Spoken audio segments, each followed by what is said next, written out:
Nasza mowa czarnych dzwon, mowa z tych stron, gdzie moich dziadków przetrwał ślad. Matki mej pieśń brzmi w duszy gdzieś, już od kolebki z młodych lat, bo ją nosiła kiedyś mi, odtąd najmilej w sercu brzmi dźwięk polskich słów, z różowych snów, z tamtych wiosennych dni. Nasza mowa śpiewna z serca nam wypływa, słowa proste, rzewne, szczere i prawdziwe, choć niedrukowana i nieurzędowa, bliska i kochana, podwileńska mowa, bliska i kochana, podwileńska mowa. Dziś może ktoś śmieje się w głos, że nam polskości brakuje już, choć wiesz nasz lud, skąd wiedzie ród, słowa zwątpienia tną jak nóż, bo jest najdroższa z wszystkich nam.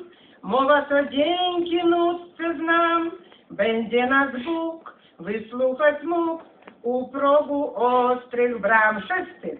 Nasza mowa śpiewna z serca nam wypływa, słowa proste, rzewne, szczere i prawdziwe, choć niedrukowana i nieurzędowa, bliska i kochana, podwileńska mowa, bliska i kochana, podwileńska mowa. Dziękuję. Jeszcze jedna.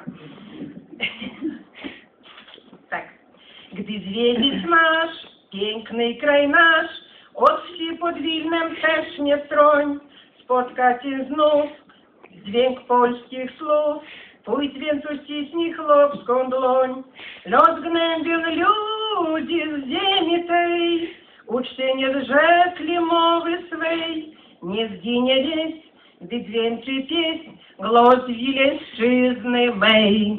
Nasza mowa śpiewna z serca nam wypływa, słowa proste, rzewne, szczere i prawdziwe, choć niedrukowana i nieurzędowa, bliska i kochana, podwileńska mowa, bliska i kochana, podwileńska mowa.